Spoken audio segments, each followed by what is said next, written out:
दीडशेहून जास्त प्रकारचे पक्षी जिथे वास्तव्य करतात. कायमच ज्याचा परिसर हिरव्यागार वनश्रीने नटलेला असतो. ज्याच्या इतिहासाचा मागोवा घेतला तर आपण थेट जाधव काळात जाऊन पोहोचतो. रायगड जिल्ह्यातील महत्त्वाचा किल्ला किल्ला कर्नाळा. तर सुप्रभात मित्रांनो, माझं नाव ऋतिक शिंदे. पुन्हा एकदा का माझ्या नवीन व्हिडिओ तुमचं स्वागत आहे. तर मित्रांनो, आज पुन्हा एकदा वेळ आलेली आहे ट्रेकला जायची आणि सकाळचे जवळपास 6:30 वाजलेले आहेत आणि आता इकडून निघतो आहे. नेहमीप्रमाणे आपल्या हनुमान मंदिराच्या जवळ आहेत आपण आणि हा ट्रेक माझा सोलो असणार आहे. सो त्याच्यामुळे लवकर निघतो आहे. सो चला रस्ता सांगतो कुठे ट्रेकला चाललो आहे आणि काय चाललो आहे. Let's go. तर आता आपण आपली गाडी घेऊन चाललेलो आहे आणि गाडीसोबत आता सध्या पहिले गाडीत पेट्रोल करूया.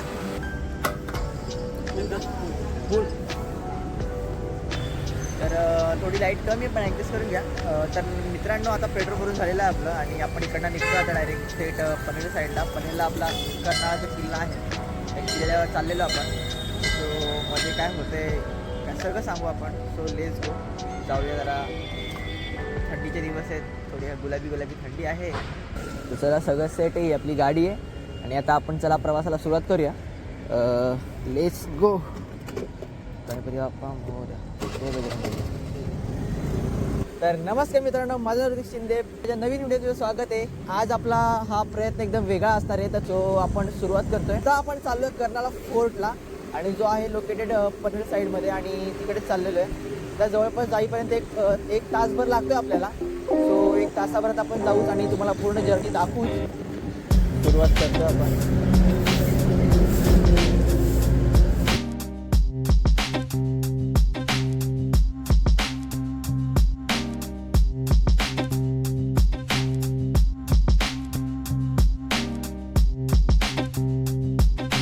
मित्रांनो, आपण आता मुलुंडच्या पुढे आलेलो आहोत आणि आता आपण इकडनं जाणार होतो रस्त्याने एक पनवेलला.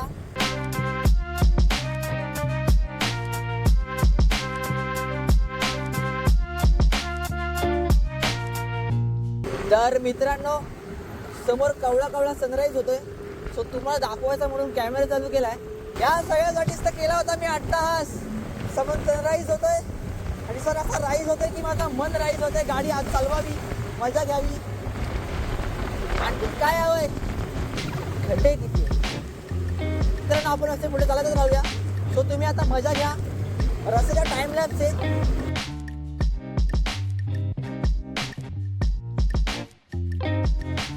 तर आता भूक लागायला लागलेली आहे मला. तर आता आपण घेतला आहे मसाला डोसा. नाश्ता करूया आणि मग एकदम पटकन पळूया. किती प्रदूषण आहे, बघा किती प्रदूषण आहे.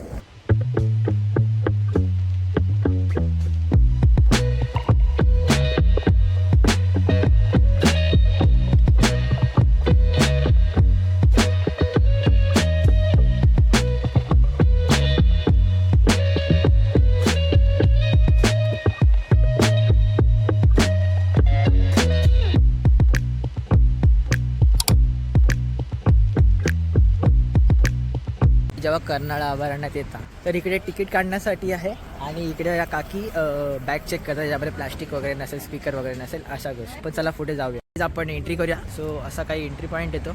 तर मित्रांनो, आपण जेव्हा कर्नाळ्यात येतो तेव्हा इकडे एंट्री करण्याचे थोडी चार्जेस वगैरे आहेत. गाडी वगैरे आणण्यात असत तर तुम्ही स्क्रीनवर दिसत असेल तुम्हाला काय चार्जेस आहेत ते. तर पॉज करून तुम्ही बघू शकता काय चार्जेस, त्या हिशोबाने रेडी राहा. तर तुम्हाला इकडे यायचं असेल तर पनवेल स्टेशनवरून तुम्हाला बसेस मिळतात. रेल्वे स्टेशन नाही, बस स्टॉपवर जायचं. तिकडे तुम्हाला पेण किंवा अलिबाग साईडला जाण्यासाठी बस मिळतील. त्या बसमध्ये चढायचं आणि यायचं. मुलींसाठी 11 रुपये काहीतरी आणि पोरांसाठी 21 रुपये आहेत. सो असा काहीतरी रेट आहे. जर तुम्ही बघा तर तुम्हाला इझी पडेल ते घेऊन या. टमटम जाल तर बाई म्हणजे नाश्त्याचे पैसे पण द्यायला जातील, त्यामुळे तुम्ही बसनीच या, ट्राय करा त्याच्यासाठी. ओके.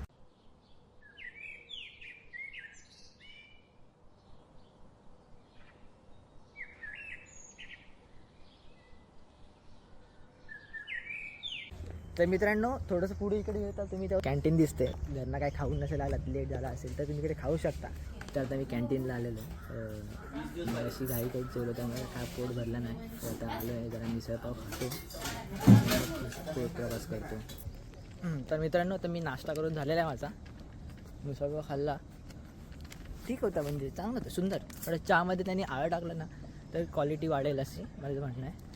आणि आता पुढे आपण चाललेलो आहोत, ट्रेक सुरू करतो आहे. म्हणजे नॉर्मल एक रस्ता जातो. या सगळ्या पिंजऱ्यांमध्ये प्राणी होते. तर सध्या तरी हे प्राणी काही दिसत नसतात, म्हणजे कदाचित काढून टाकले असतील. मित्रांनो, तुम्ही असे वरती येता आणि वरती आलात की तुम्हाला 2 रस्ते दिसतात. एक रस्ता जातो इथे गार्डन साईडला जिथे झाडं वगैरे आहेत, ओके. आणि तिकडे आहे दुसरा एक रस्ता. हा रस्ता जो जातो, जो लेफ्ट साईडचा आहे, तो रस्ता जातो कर्नाळा किल्ल्याकडे. आपला ट्रेक इथून सुरू होतो आहे.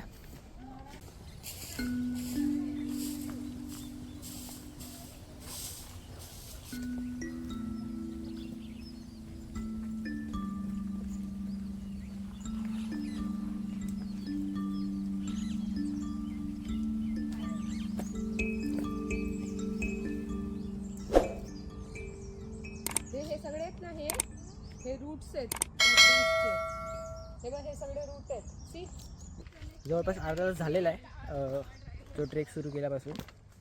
स्टार्टिंगला जरा स्टीप पॅच होता, थोड्या स्टेअर्स वगैरे होत्या, बट आता एक पठार आलेला स्मूथ, त्यामुळे तर हिल कवर करतो.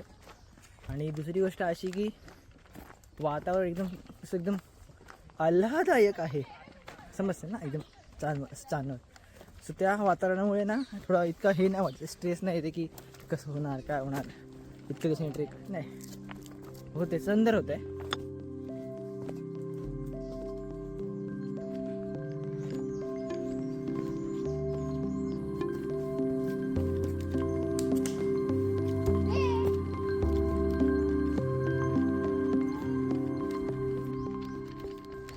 तर मित्रांनो, आता आपण शेवटच्या टप्प्यात पोहोचलेलो आहोत. समोर माझ्या कर्नाळा किल्ला आहे, तो मला इकडून दिसतो पण आहे, सुंदर दिसतोय. सुळका त्याचा जो आपण हायवेनी बघतो ना, जसं हायवेनी गावाला वगैरे जाताना जो दिसतो सुळका, आज त्याच्या समोर जवळ जाणार आहोत, वरती जाणार आहोत.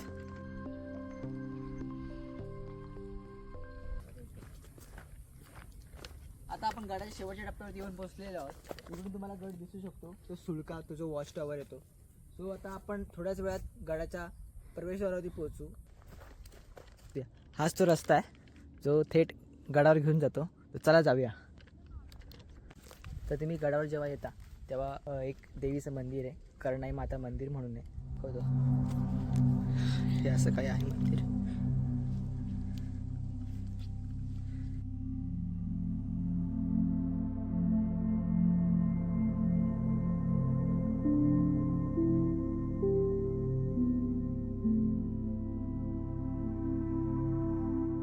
थोडंसं वरती आलो मंदिरापासून, तर गडाचे काही अवशेष दिसायला लागले. इथे थोडीशी भिंत दिसते गडाची, आणि ह्या स्टेप्स बांधकाम दिसायला सुरुवात झालेली आहे. इथे काही काळ निजामशाही होती, पोर्तुगीजांची सत्ताही होती. या किल्ल्याने मराठी शाही अनुभवली.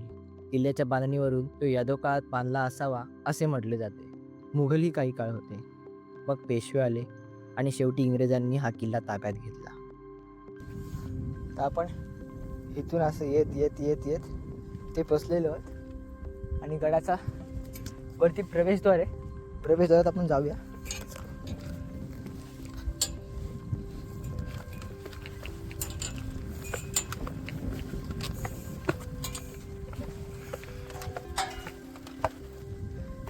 तर हा गडाचा प्रवेशद्वार दिसतो आपल्याला समोर, आणि तिथूनच आपल्याला एंट्री करायची आहे.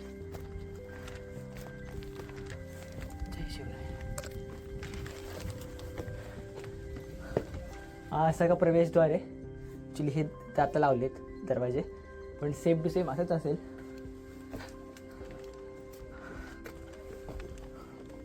पण जसं गडावरती येतोय, म्हणजे प्रवेशद्वारातनं एंट्री करतोय, तिथून जर तुम्हाला कळते की इकडे हा एक मेन एक प्रशस्त अशी खोली दिसते. कदाचित इकडे जे शिपाई किंवा जे लक्ष ठेवण्यासाठी असायचे त्याच्यासाठी राहण्याची सोय केली गेली असावी. आणि दुसरी गोष्ट बघू शकता की इकडे धान्य कोठार असू शकतं, कारण की ही खोली त्यापेक्षा छोटी, बट इथे राहण्याची संख्या थोडी कमी असेल बिकॉज ऑफ वॉच टॉवर. कमानी दिसते इकडे, तुम्ही बघू शकता, ती थोडी पडगडीला आलेली आहे. आणखीन ही तटबंदी दिसते या साईडला तुम्हाला, तिथून कोकण साईडचा परिसर असा दिसतो आपल्याला. तर ही चारी साईडनी पसरलेली तटबंदी बघू शकता तुम्ही, आणि ही कमानी दिसते इथे. आणि इथून जसं तुम्ही पुढे येता तेवढे प्रशस्त अशा पाण्याच्या टाक्या दिसत तुम्हाला.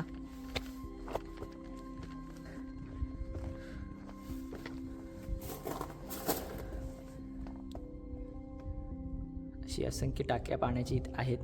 आणि तो सुळका आहे, या सुळक्यावरून जे पाणी असं पावसाचं पडून ते पाणी खालती वाहत न जाता त्यांनी मस्त एक सिस्टम बनवली की पाणी इकडे साठवायचं. आणि जसं पाणी ते साचेल ते पूर्ण वर्षभर किंवा पुढचे 6 महिने वापरता येईल अशी टेक्निक होती. आणखीन एक इथे तुम्ही बघू शकता. आणि काही बुरुज आहेत त्याच्यामधून तुम्ही लक्ष ठेवण्यासाठी, टहाळणीसाठी उपयोग करू शकतो आपण असा. तर मित्रांनो, असा काही हा किल्ला होता जो महाराजांनी 1670मध्ये जिंकला होता. ह्या किल्ल्याचा वापर पूर्ण वॉच टॉवर म्हणून केला. ह्या अरबी समुद्र आणि ह्या साईडनी कोकणाचा पट्टा पूर्ण त्याच्यात लक्ष ठेवता येईल. आणि ह्या किल्ल्यावरनं अनेक किल्ले दिसतात, जसं की कलावंत सिंधुदुर्ग, डागभैरी झाला किंवा असंख्य असे किल्ले दिसतात. सो आता प्रदूषणामुळे काय तुम्हाला एवढं क्लिअर दिसणार नाही. तर मित्रांनो, अशा प्रकारे आपल्या करण्याचा किल्ला कंप्लीट झालेला आहे. तर आपण हा व्हिडिओ इथंच थांबवत आहे. भेटूया पुढच्या व्हिडिओमध्ये. तोपर्यंत व्हिडिओ लाईक करा, शेअर करा आणि कमेंट करायचं विसरू नका. आणि सगळ्यात महत्त्वाचं सबस्क्राईब करून टाका. चला येतो, भेटतो पुढच्या व्हिडिओमध्ये. जय भवानी.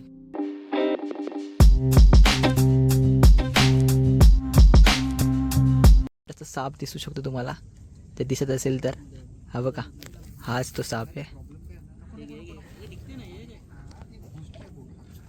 चेहरा दिसणार नाही त्याचा तुम्हाला, बट तो झोपला आय थिंक.